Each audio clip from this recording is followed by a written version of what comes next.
Hello, everyone. I apologize if I seem a little tired in this review or out of it. Just, I got a lot of stuff going on, and the weather changing like on a dime constantly. That doesn't help. So, but it's going to be a fun review regardless. So, here's my video review for Knock at the Cabin. This is M Night Shyamalan's new movie.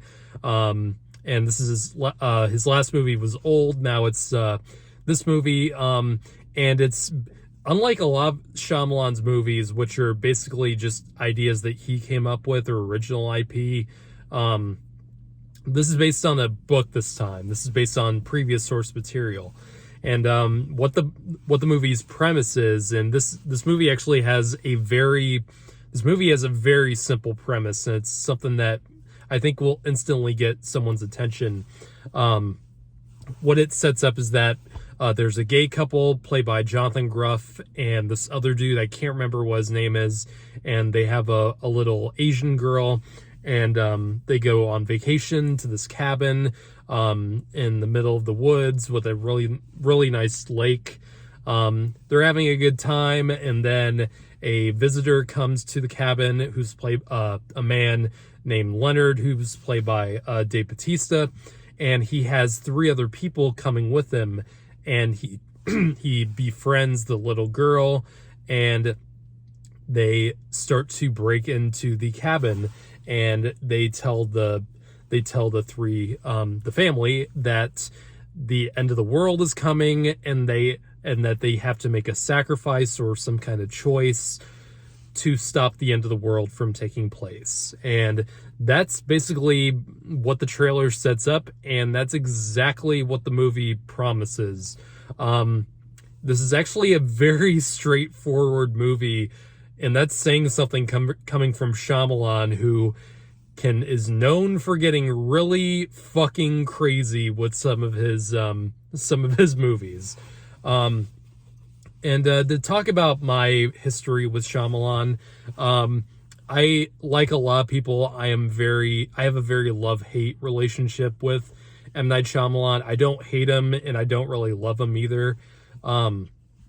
He is just a very interesting director, and there's no one else like him, because if you don't know the history, Shyamalan was said to be the next Spielberg in the early 2000s with his first big movie. It's not actually his first movie like a lot of people say it is, but The Sixth Sense in 1999 was a groundbreaking success. It earned him Oscar nominations. His next two movies were also huge hits, from Unbreakable to Signs. And he was on track to be like the biggest director of all time, rivaling people like Steven Spielberg. And then he fell into a deep pit of really bad career choices and really strange movies that got so much critical panning left and right, and just audiences.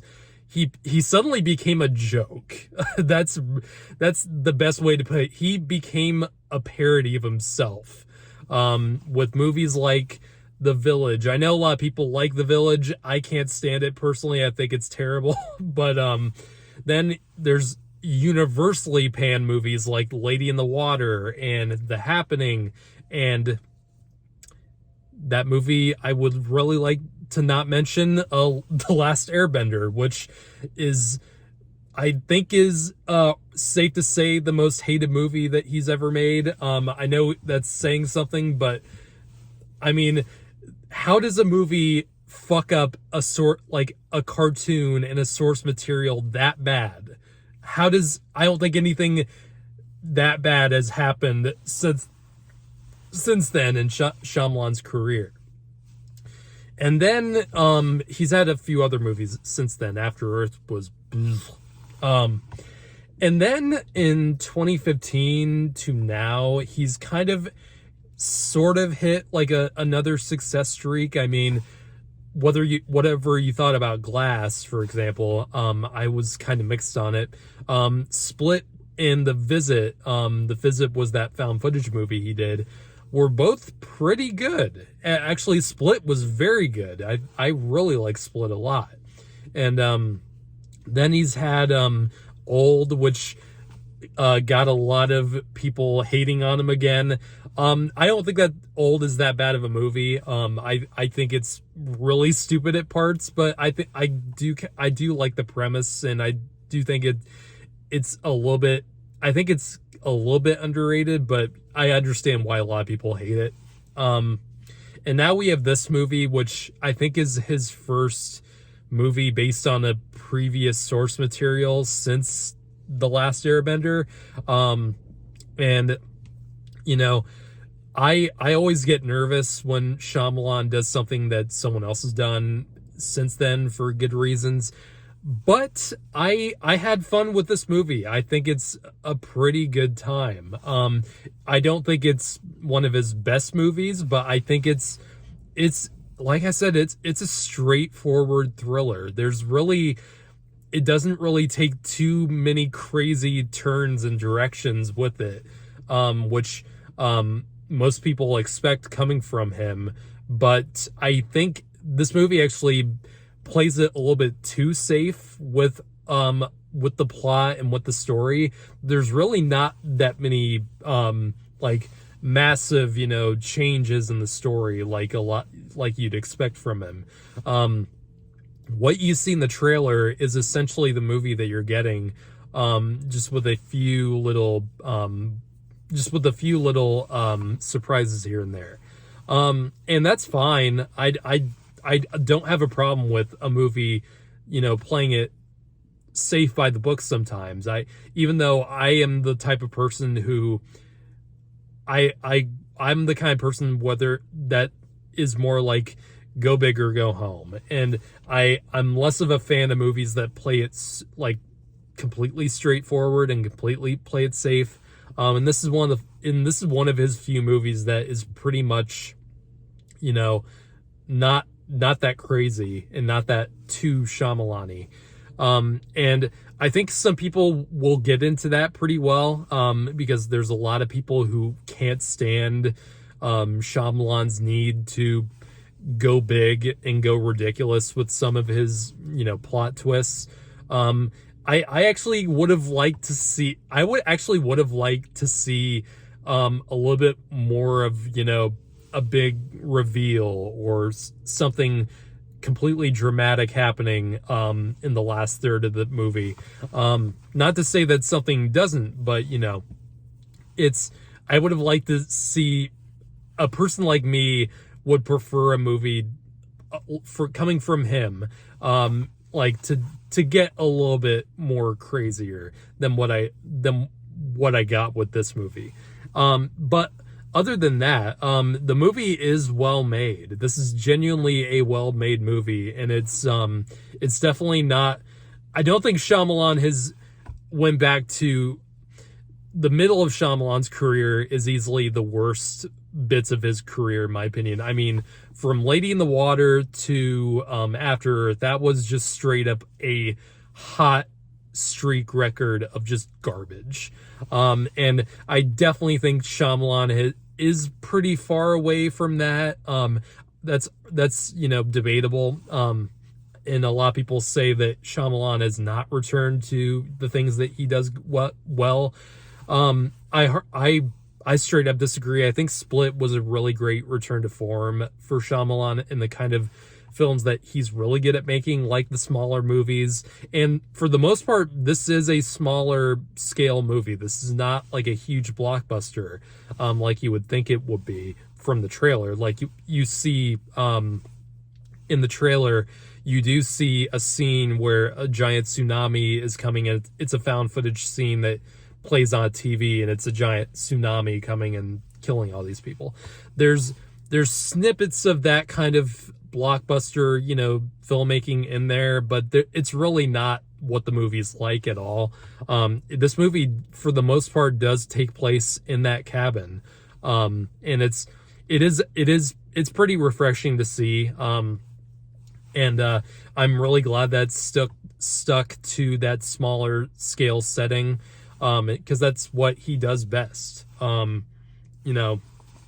more intimate stories that he tells, and the ones that Shyamalan just, when he decides to stick with a certain scale, I think that's his best. That's when he is at his best instincts, and he uses a lot of the same kind of camera work and cinematography that you've seen in a bunch of his movies, where it's these really tight close-ups on the actors, and a lot of times they're looking dead in the frame, like straight at you.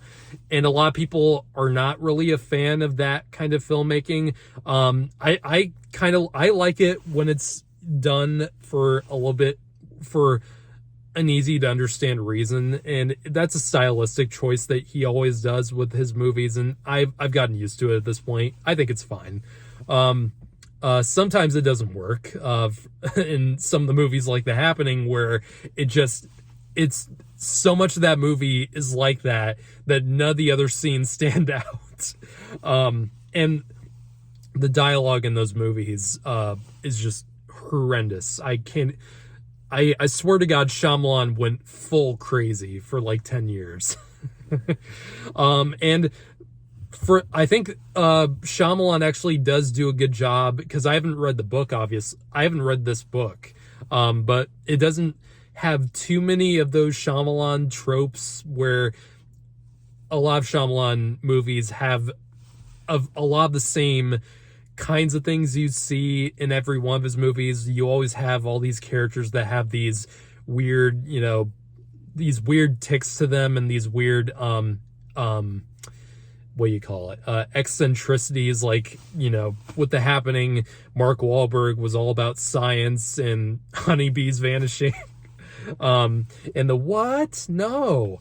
A few of the characters in this movie have a few of those kind of like tics to them, or those weird motifs that they do. One character was just one of the people in that group that go to the cabin to do this. It's the white actress. I can't remember what her name is. She was the weirdest one of the bunch. That she was definitely the Shyamalan type in this movie, where she just has these weird. She just makes these weird statements and just asks all these weird questions and says all these weird things. That's a Shyamalan thing. And it kind of stuck out, because most of the characters in this movie talk like human beings, except when they don't. And that kind of got on my nerves a bit. But the cinematography is really nice in this movie. From what I heard, that Shyamalan shot this movie on these lenses that were used in the late 90s, in the early 90s, I think. I can't remember. I don't know what lenses exactly they were, but it does give that movie this nice retro feel to it. It in many shots, it actually does look like a movie that came from the late 90s, when Shyamalan got big. So it's a great looking movie, and it has a lot of nice little camera movements to what do you call it, to accentuate the more dramatic and bigger moments. Actors all do a good job, in my opinion, for the most part. Dave Bautista in this movie is excellent. I'm still of the opinion that Dave Bautista, in terms of all these wrestlers turned actors, I think he is the best one out of the bunch of them. And there are a lot of wrestlers who have turned into actors and whatnot. Jonathan Groff is really good in this movie as one of the dads.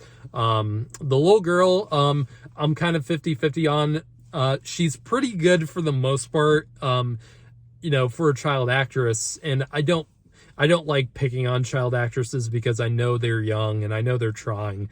But a lot of the times I feel like they can still do better. And 50% of the time, I think she played it too big or not big enough. And I'm sure she'll get better with experience, but that's a valid criticism in my opinion. And there's a few other key actors that you'll recognize in there. Ron Weasley, what's his name? Rupert Grint, I think his name is, Ron Weasley. He's good in the movie. He's not in it much, but he's really good in it when he's in it. Yeah, there's really not much of a twist. I'm not so yeah, if you're expecting like a big giant, holy shit moment like in The Sixth Sense, you're not gonna really get that. And I think some Shyamalan fans who will go into this movie expecting something like that will be disappointed by that there's not really a huge giant reveal that's going to change everything when you watch the movie again. There's nothing really like that. So this is Shyamalan's most mainstream movie I think he's made in a long time. Not to say that his movies aren't mainstream, but it's the most streamlined Shyamalan that he's been in quite a bit. And I think he's good at making those kinds of movies. And I do like this movie, but I still do like that Shyamalan that just takes gigantic risks, even if they turn out horribly wrong. Like I get such a kick out of movies like The Happening and to some extent Lady in the Water, just because they get so ridiculous and they get so weird that I just have to laugh at them. And there's nothing to laugh at in this movie. This is a movie that takes itself seriously and it plays itself straight. I think most general audiences will probably like the movie. I think it's gonna be a little bit divisive, but most Shyamalan movies are pretty divisive. So I do recommend that you see this movie. It's just I would have tempered expectations going into it. I don't think this is a movie that's gonna like bring the Shyamalan haters back to him, but I definitely don't think it's gonna be the movie that brings Shyamalan back to his days where he just made nothing but crap. So I'm going to give this movie a 7 out of 10. It's a solid movie. Just nothing that's going to make you go, whoa. So what'd you guys think of Knock at the Cabin if you've seen it?